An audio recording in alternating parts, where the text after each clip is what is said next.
Fala galera, de volta aqui professor François Queiroz na resolução agora da questão 123.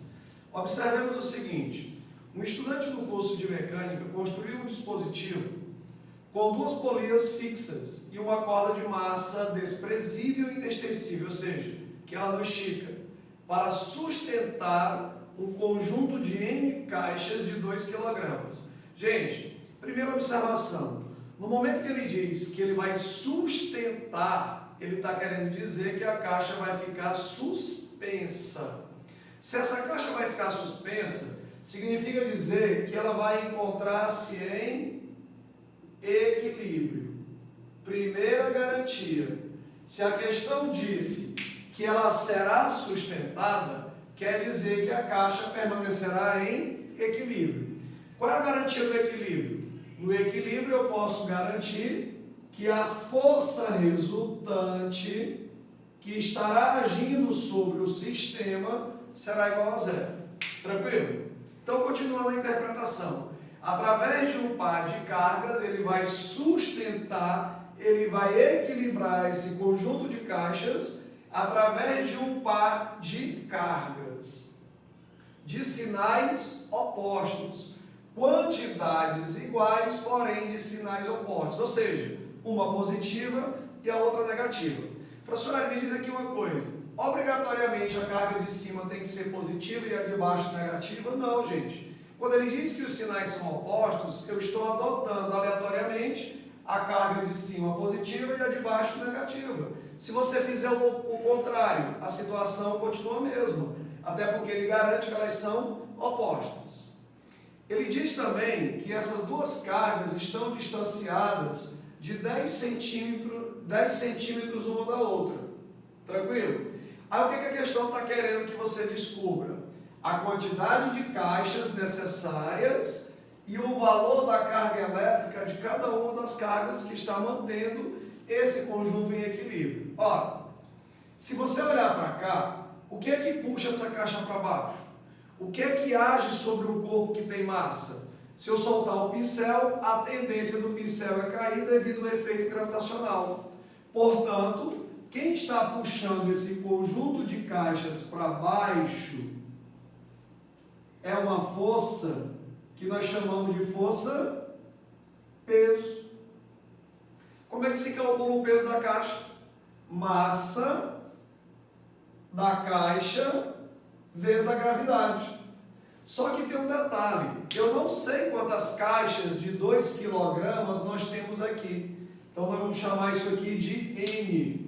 O N vai representar a quantidade de caixas equivalentes a 2 kg que serão sustentados por esse par de cargas. Ó, veja comigo uma coisa. Quem está segurando, quem está sustentando esse peso? Uma força que está apontando para onde? Para cima. Então, aqui você tem um fio, você tem um barbante, cujo o fio gerará uma força vertical apontando para cima. Essa força é chamada de quê? Tração. A tração de sustentação do barbante. Ora, gente, a questão está dizendo que essa força de sustentação do barbante, ela tem um valor máximo. E esse valor máximo vale quanto? Esse valor máximo está dito na questão. Ele me garante que essa tração tem um valor máximo equivalente a 400 newtons. Veja bem, ó, qual o número de caixas e o módulo aproximado das cargas elétricas, sabendo que a tração máxima no barbante é equivalente a 400 newtons.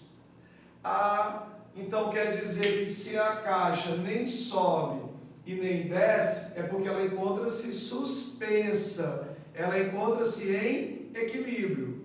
Ora, só vai ter resultante igual a zero entre vetores contrários se esses vetores são iguais. Portanto, o valor do peso aqui vale quanto? O valor da tração, 400. N representará a quantidade de caixas equivalente a 2 kg imersa numa gravidade de 10 newtons. O que é que você pode fazer? 0 vai embora com 0. Logo, a quantidade de caixas que gerarão um peso equivalente à tração máxima de 400 newtons vai ser 40 dividido por 2, ou seja, nós precisaríamos de uma quantidade equivalente a 20 caixas. Se eu soubesse só disso, eu teria quantas alternativas capazes de ser o meu gabarito? Todas. Porque todas elas têm a mesma resposta. 20, 20, 20, 20, 20. Todas as alternativas têm 20. Portanto, o valor de 20 não é a minha condição de resolução. A minha resolução ela vai estar equivalente ao que eu vou encontrar entre as cargas. O que você pode imaginar? Carga positiva é atraída ou repelida por carga negativa? Será atraída, porque cargas elétricas de sinais contrários se atraem. Então quer dizer que a carga negativa está puxando a carga positiva para baixo. Essa força é uma força elétrica, originada entre a carga positiva e a carga negativa. Agora tem alguma coisa que não deixa essa carga descer, lembra? O conjunto encontra-se em equilíbrio. A carga positiva nem sobe, nem desce. Se ela nem sobe, nem desce, é porque existe uma força contrária à força elétrica, que neste caso é a força de sustentação do barbante, ou seja, a força de tração. Mais uma vez, se o corpo nem está subindo, nem está descendo, porque ele encontra suspenso em equilíbrio, quer dizer que as forças contrárias terão intensidades iguais. Logo, essa força elétrica é equivalente a 400 newtons, porque a própria questão já me garantiu que a tração vale 400 newtons.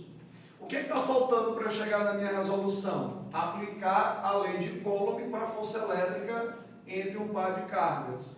Como é que se aplica isso? Lembrando, como é que faz a força elétrica? Lembra? Ó, a força elétrica, ou lei de Coulomb, depende da constante eletrostática do meio, depende do produto em módulo das cargas e do quadrado da distância. Aqui nós temos a chamada lei de Coulomb. Quem é a força elétrica? É a lei de Coulomb. Depende da constante, depende do produto de suas cargas e da distância ao quadrado. Então, gente, aplicando a lei de Coulomb para a força elétrica, não é? Porque eu já sei que a força elétrica tem que ser igual à tração, porque ela está sustentando o sistema. O sistema encontra-se em equilíbrio. Portanto, a força elétrica é equivalente ao valor da tração máxima, que vale 400.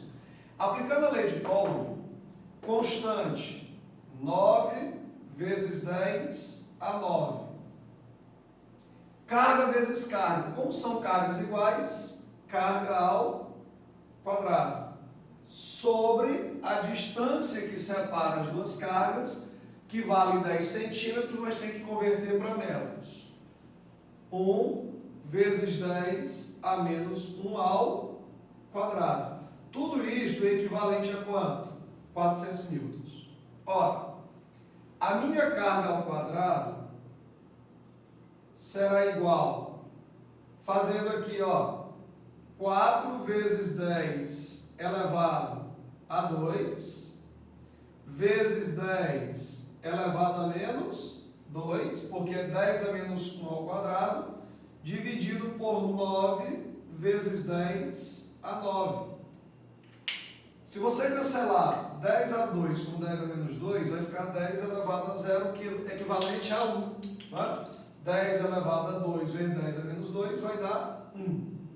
O que é que nós teremos aqui? A raiz quadrada, a carga, será igual a raiz quadrada de 4 sobre 9 vezes 10 elevado a menos 9. Só que você entende que se a raiz quadrada é um valor par, eu não posso tirar a raiz quadrada de 10 a menos 9. Então, para facilitar a minha concepção, o que é que eu faço? Eu vou colocar um zero aqui e no lugar de menos 9, você coloca menos 10. Agora ficou mais tranquilo. Quanto é que vai ser a raiz quadrada? Quanto é que vai ser a raiz quadrada de 4? 2. Raiz quadrada de 9? 3. Professor, mas aqui não é 4, é 40. Então ficaria a raiz quadrada de 10. Quanto é que vai dar a raiz quadrada de 10? 3,16. Não vai dar um valor exato, né? Um valor aproximado. Ó, 10 elevado a menos 10 vai ficar 10 elevado a menos 5. Ou seja, eu posso cancelar em cima e embaixo. Esse valor aqui vai dar aproximadamente 2, não vai dar um valor exato. Vezes 10 elevado a menos 5 coulombs. Ou 20 microcoulombs. Veja que o valor que eu estou colocando aqui, ele não vai ser exatamente igual a 20. Ele é um valor próximo de 20, mas um pouco maior, porque eu dividi aqui 3,16 por 3. Ó. Então não vai dar 1 certinho, vai dar um valor maior do que 1. Logo, a carga elétrica adquirida pelo corpo, a carga elétrica adquirida pelos dois corpos, para gerar uma força de 40 newtons a uma distância de 10 centímetros, equivalente a 20 microcoulombs aproximadamente. E a nossa alternativa que vai me dar o gabarito seria a letra C, onde você tem a quantidade de caixas equivalente a 20 e o valor da carga elétrica aproximadamente 21 microcoulombs. Grande abraço, espero ter sido suficiente.